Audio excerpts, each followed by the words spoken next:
एक बार फिर से स्वागत है आपका नए वीडियो में। देखिए, इस बार जो हमारे 10th क्लास की बात करें और जो इसका फर्स्ट लेसन है उसके अंदर बहुत सारे फार्मूलाज दिए हुए हैं। सेकंड लेसन में भी हैं, थर्ड लेसन के अंदर भी हैं। लेकिन अगर फर्स्ट लेसन की बात करें तो बहुत ज़्यादा है, लगभग 50 से भी ज़्यादा फार्मूलाज हैं जो कि फर्स्ट लेसन में ही हैं। तो मैंने क्या किया है कि एक ही साथ में सारे फार्मूलाज यहाँ पर लिए हैं और ये बहुत ही इंपॉर्टेंट है क्योंकि 1 से लेकर 2 नंबर का क्वेश्चन तो हर साल आता है, चाहे वो आपको MCQ में दे, चाहे आपसे रिक्त स्थान पूछ ले सकता है। इसके अलावा आपको एक छोटा क्वेश्चन भी पूछ सकता है। इसके अलावा एक मेन क्वेश्चन जो कि बड़ा आ सकता है, लगभग वो 3 नंबर का क्वेश्चन आ सकता है, और वो है कि इस प्रकार से दे देगा और एग्जामिनर और एक तरफ तो लिख देगा उनके नाम, एक तरफ लिख देगा उनके फॉर्मूलाज और दोनों को मिक्सिंग करने के लिए बोलेगा, मैचिंग करने के लिए बोलेगा, दोनों को सुमेलित करने के लिए बोलेगा, उनके क्रम बदल देगा और दोनों को सुमेलित करने के लिए बोलेगा। तो यहाँ पर बहुत इंपॉर्टेंट हो जाता है कि हमें जितने भी फर्स्ट सेकंड और थर्ड लेसन में जितने भी ये जितने भी केमिकल्स दिए गए हैं इनके सभी के जो नाम हैं वो पता होने चाहिए और साथ में इनके सूत्र भी पता होने चाहिए। तो चलिए देख लेते हैं। सबसे पहले बात कर लेते हैं जल। वैसे तो जल बहुत ईजी है, लेकिन देखिए कई बच्चों को नहीं आता है, तो मैंने जल भी यहाँ पर लिया है। जल का जो फॉर्मूला होता है वो होता है H2O। इसके बाद में आ जाता है एसिटिक अम्ल। देखिए, याद रखिए, एसिटिक अम्ल का जो फॉर्मूला होता है वो होता है CH3COOH। अगर आप फोर्थ लेसन की बात करेंगे तो उसमें एसिटिक अम्ल का एक और नाम आपको दिया हुआ है, वो है एथेनोइक अम्ल। ठीक है, वही बात कर लेंगे बाद में। इसी प्रकार से तीसरा है आपके हाइड्रोक्लोरिक अम्ल। इसका फॉर्मूला होता है HCl। देखिए, फॉर्मूलाज लिखते समय हमेशा ध्यान रखें, जैसे कि HCl की बात कर लें तो H कैपिटल लेटर में आएगा, C भी कैपिटल लेटर में है और L स्मॉल लेटर में है। इसके बाद बात करते हैं सल्फ्यूरिक एसिड की। सल्फ्यूरिक एसिड का फॉर्मूला होता है H2SO4। सल्फ्यूरिक एसिड को गंधक का तेजाब भी कहते हैं। यहाँ पर मैं लिख देता हूँ, आप ध्यान में रखना। गंधक का तेजाब या गंधक का अम्ल भी इसको कहा जाता है। ठीक है, बैटरी में इसका यूज होता है। इसके बाद बात करते हैं नाइट्रिक अम्ल की। नाइट्रिक अम्ल का फॉर्मूला होता है HNO3। इसका भी एक और नाम होता है, इसको बोलते हैं हम शोरे का तेजाब। ये इनके कॉमन नेम है, हालांकि हमारे NCERT में इनके जो एसिड्स हैं इनके कॉमन नेम तो नहीं है, लेकिन फिर भी हमारे लिए काम आ सकते हैं। इसके बाद बात करते हैं जो HCl था, इसका भी लिख लेना साथ में। इसे कहा जाता है नमक का तेजाब। चलिए, इसके बाद बात करते हैं मेथेनॉल की। मेथेनॉल का जो IUPAC नाम है वो तो मेथेनॉल ही है, लेकिन मेथिल एल्कोहल भी कहा जाता है, व्युत्पन्न नाम है इसका। ठीक है, इसका जो फॉर्मूला होता है वो होता है CH3OH। इसके बाद बात करते हैं एथेनॉल की। तो एथेनॉल का भी जो नाम है एथिल एल्कोहल, वो दूसरा नाम है, और जो IUPAC नाम है वो एथेनॉल है। इसका फॉर्मूला होता है C2H5OH। इसके बाद बात करते हैं बड़े ही इंपॉर्टेंट, याद रखना, कैल्शियम कार्बोनेट, कैल्शियम ऑक्साइड और कैल्शियम हाइड्रोक्साइड भी आने वाला है। अभी कैल्शियम कार्बोनेट है। कैल्शियम कार्बोनेट को जो है वो चूने का पत्थर कहा जाता है और इसका फार्मूला होता है CaCO3। C बड़ा आएगा, A छोटा आएगा, कैल्शियम, C बड़ा आएगा और O बड़ा आएगा। कैल्शियम कार्बोनेट है।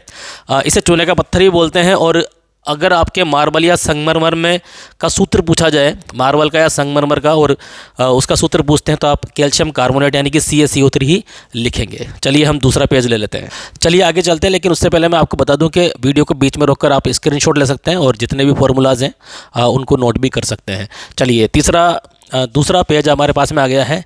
यहाँ पर 9वें नंबर का आ गया है कैल्शियम ऑक्साइड। ठीक है, कैल्शियम ऑक्साइड का होता है CaO।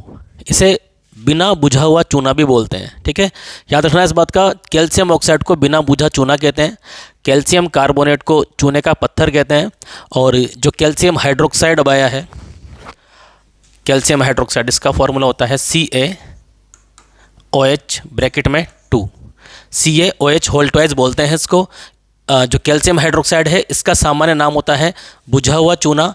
देखिए, यहाँ पर कैल्शियम ऑक्साइड का बिना बुझा हुआ चूना और कैल्शियम हाइड्रोक्साइड को बोलते हैं बुझा हुआ चूना, या इसे चूने का पानी भी कहते हैं। जब कैल्शियम ऑक्साइड के अंदर पानी मिलाया जाता है तो ऊष्माक्षेपीय अभिक्रिया होती है, हीट रिलीज होती है और कैल्शियम हाइड्रोक्साइड बनता है और इसी कैल्शियम हाइड्रोक्साइड को हम चूने का पानी कहते हैं। इसके बाद में बात करते हैं कार्बन डाइऑक्साइड की। तो इसका फॉर्मूला होता है CO2। वैसे कार्बन डाइऑक्साइड का तो आपने कई बार पढ़ रखा होगा। देखिए मैं आपको फिर बता दूं, कैल्शियम कार्बोनेट, कैल्शियम ऑक्साइड और कैल्शियम हाइड्रोक्साइड, ये तीनों बहुत इंपॉर्टेंट है। सुमेलित करने में अगर क्वेश्चन आएगा तो इन्हीं में से आएगा, जरूर आएगा, और 1 नंबर का छोटा क्वेश्चन भी इनमें से आ सकता है। इसके अलावा बात कर लेते हैं अब हम ग्लूकोज की।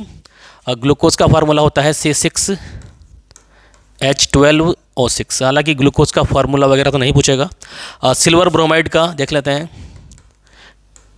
AgBr होता है सिल्वर ब्रोमाइड का। इसका भी फॉर्मूला तो नहीं पूछेगा, लेकिन सिल्वर ब्रोमाइड में से क्वेश्चन आएगा कि शाम श्वेत फोटोग्राफी यानी कि जो ब्लैक एंड वाइट फोटोग्राफी है उसमें किसका उपयोग करते हैं, तो सिल्वर ब्रोमाइड का उपयोग किया जाता है उसके अंदर। इसके अलावा सिल्वर क्लोराइड है AgCl। कॉपर सल्फेट की बात कर लेते हैं तो CuSO4। देखिए कॉपर सल्फेट में अगर 5 H2O और मिले रहेंगे, कई बार आपने देखा होगा सूत्र लिखा रहता है CuSO4.5 H2O, तो वो 5 H2O क्रिस्टलन जल होता है और उसी वजह से कॉपर सल्फेट को फिर नीला तोता भी कहते हैं। इसके बाद बात कर लेते हैं, बिल्कुल सामान्य सी चीज़ है, साधारण नमक सोडियम क्लोराइड। इसका फॉर्मूला होता है NaCl। साधारण नमक ध्यान में रखना, क्योंकि खाली नमक नहीं कहते हैं, ये बात ध्यान में रखना, पोटेशियम क्लोराइड भी होता है इसीलिए।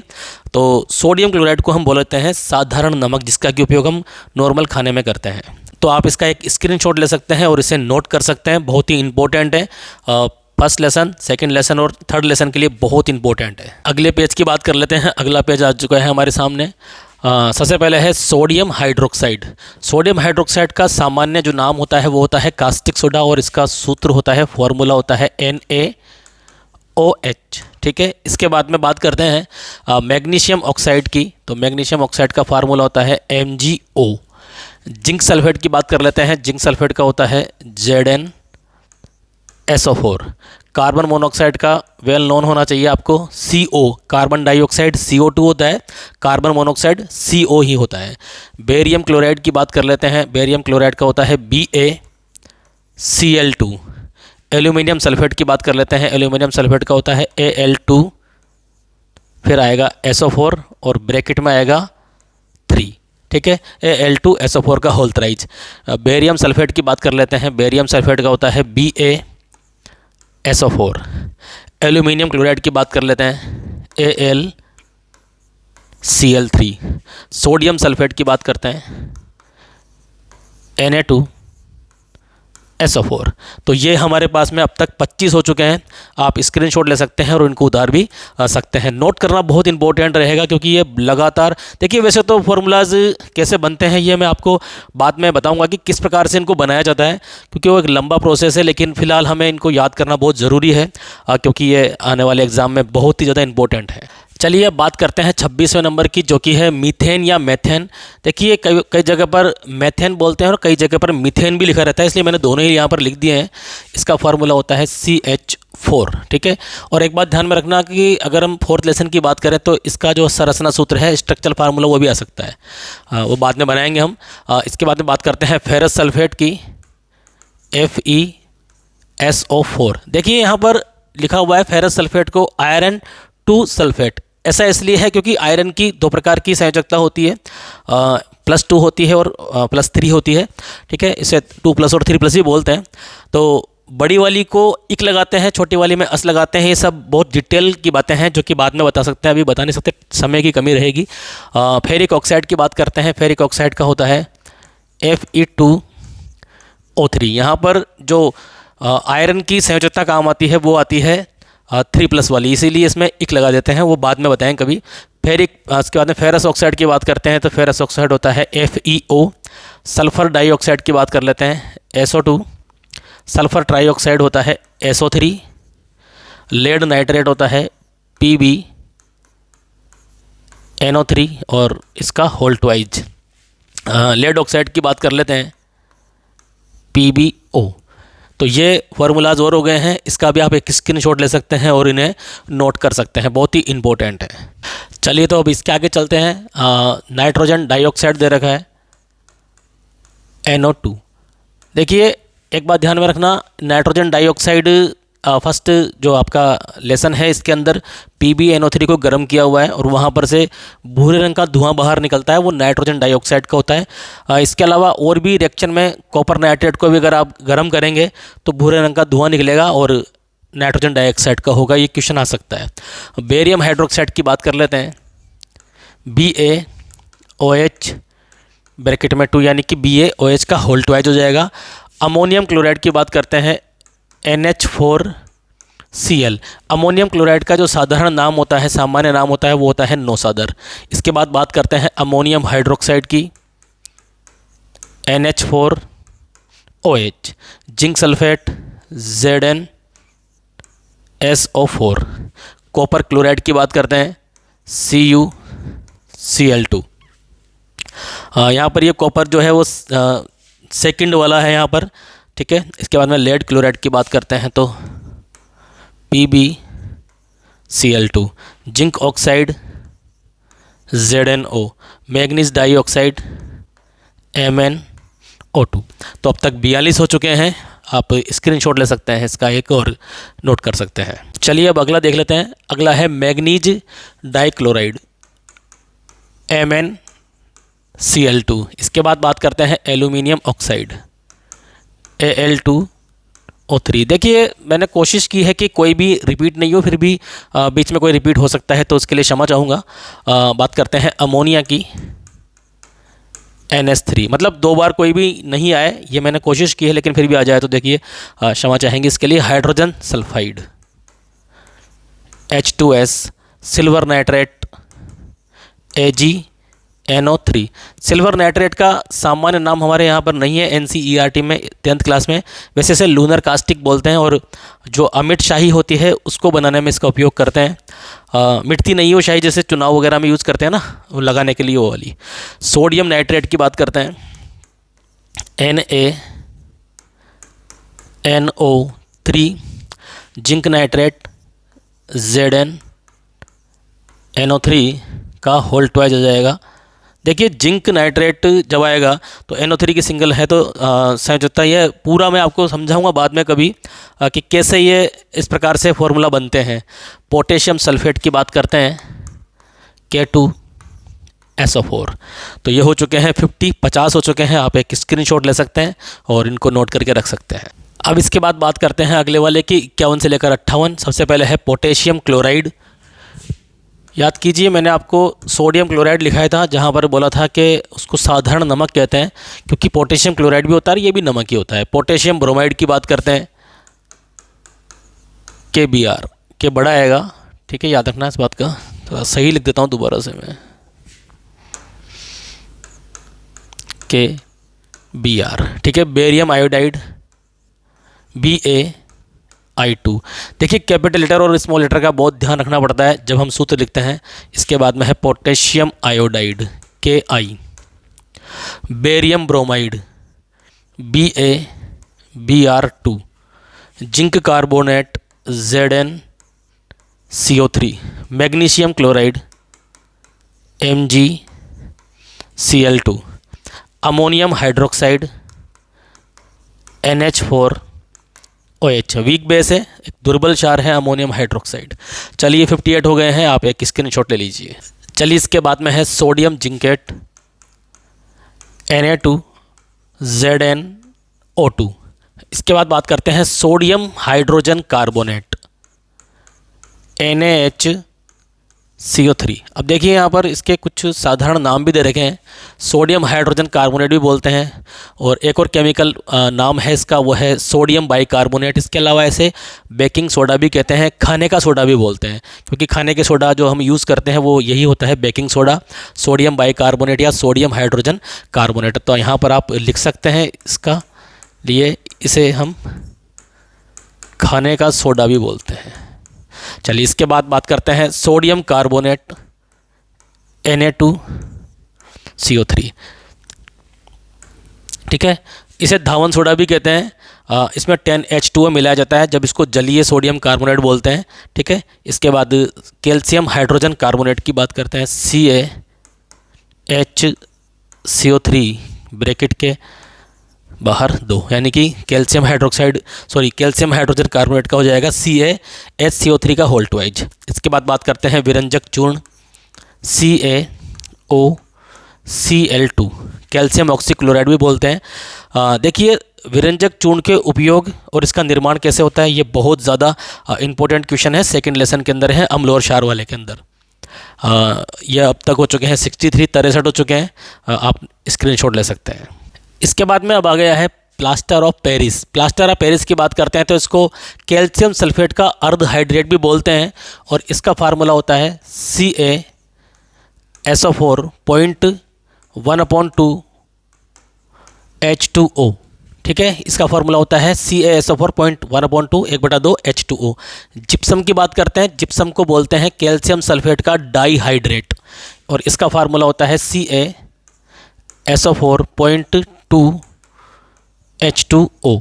तो याद रखना जो प्लास्टर ऑफ पेरिस है, अगर उसमें क्वेश्चन ये आए कि प्लास्टर ऑफ पेरिस में पानी का कितना अणु मौजूद होता है, तो आपको बताना पड़ेगा कि प्लास्टर ऑफ पेरिस में पानी का आधा अणु होता है और जिप्सम के अंदर पानी के 2 अणु होते हैं। ये कैसा होता है सारा सिस्टम, ये तो पार्ट के बाद में जब हम पढ़ेंगे इसको तब पता लगेगा हमें। क्यूपरस ऑक्साइड की बात करते हैं Cu2O। यहाँ पर इसकी कॉपर की +1 वाली संयोजकता यूज होती है, इसीलिए Cu2 होता है। और क्यूपरिक ऑक्साइड की बात करते हैं तो इसका फॉर्मूला होता है CuO।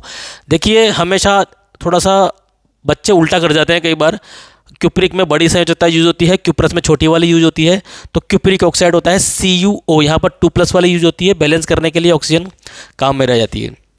ठीक है, इसके बाद बात करते हैं सोडियम एल्यूमिनेट की, तो NaAlO2 सोडियम एल्यूमिनेट। ठीक है, 68 हो चुके हैं, स्क्रीनशॉट ले सकते हैं आप। इसके बाद बात करते हैं अब है सोडियम ऑक्साइड। तो सोडियम ऑक्साइड का जो फॉर्मूला होता है वो होता है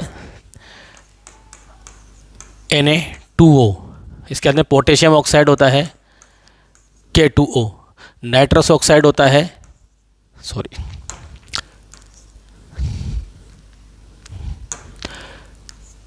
N2O, nitrous oxide. Nitric oxide होता है NO, मर्क्यूरिक सल्फाइड होता है HGS। ठीक है, मर्क्यूरिक सल्फाइड को सिनाबार भी बोलते हैं, सिनेबार भी बोलते हैं, अलग अलग जगह पर कई बार डिफरेंट नाम सिनाबार या सिनेबार होता है। हमारी बुक में सिनाबार दे रखा है, आप इसे सिनेबार भी बोल सकते हैं। Mercuric oxide HgO, cuprous sulphide Cu2S। ये जो क्यूप्रस सल्फाइड है ये हमारे जो मेटल और नॉन मेटल वाला लेसन है उसके अंदर दिए हुए हैं क्यूप्रस सल्फाइड। ठीक है, तो चलिए 75 हो गए हैं, आप एक स्क्रीनशॉट ले सकते हैं। चलिए लास्ट पेज आ गया है, कुल 79 है। जिंक सल्फाइड की बात हो रही है सबसे पहले। इसका फार्मूला होता है ZnS, जिंक कार्बोनेट, शायद मैंने पहले ले लिया या नहीं लिया मुझे पता नहीं है। जिंक कार्बोनेट ZnCO3 होता है। मैग्नीज डाइऑक्साइड MnO2 होता है और क्लोरोफार्म होता है CHCl3। तो ये हमारे पास में अब तक 79 हो चुके हैं।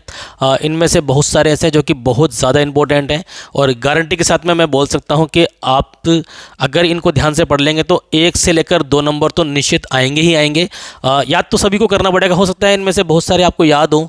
79 यहाँ पर मैंने डाले हैं, हो सकता है 1-2 और हों, रह गए हों गलती से। जहाँ तक मुझे लग रहा है मैंने फर्स्ट लेसन, सेकेंड लेसन और थर्ड लेसन को पूरा कवर अप कर लिया था, कुछ भी नहीं बचा है, हर चीज़ मैंने देख ली थी, वहाँ से इनको लिया गया है। ठीक है, और सुमेलित करने वाला अगर आता है तो लगभग वो अकेला क्वेश्चन ही 3 नंबर का आएगा। तो आप थोड़ा सा विशेष रूप से ध्यान रखकर जितने भी फॉर्मूलाज मैंने बताए हैं इनको एक बार ध्यान से देख लें। सभी मैंने यहाँ पर डाल दिए हैं, आप उनके स्क्रीनशॉट ले सकते हैं और स्क्रीनशॉट लेने के बाद में आप उनको सेव भी कर सकते हैं, अपने पास में रख सकते हैं, लिख सकते हैं, याद कर सकते हैं। धन्यवाद वीडियो देखने के लिए, और 10th क्लास से जुड़े हुए हैं बेहतरीन वीडियोस के लिए आप चैनल को सब्सक्राइब भी कर सकते हैं।